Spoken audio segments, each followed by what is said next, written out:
যদি আপনি নিরপেক্ষতা বজায় রাখতে চান তাহলে সেই এনসিপি মার্কা দুইজনকে পদত্যাগ করতে বলুন।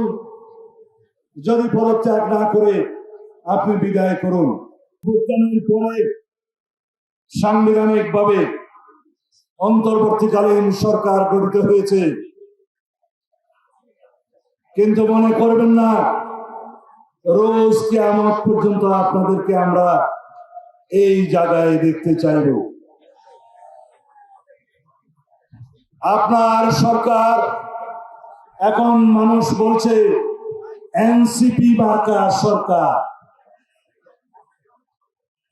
আপনার সরকারে এনসিপির দুইজন প্রতিনিধি বিদ্যমান, তারা উপদেষ্টা, তারা আবার এনসিপি সংগঠন করে, অফিসিয়ালি করে না, কিন্তু সবাই সবকিছু জানে, ওপেন সিক্রেট।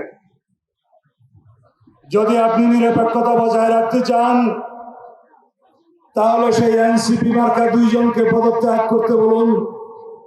যদি পদত্যাগ না করে আপনি বিদায় করুন।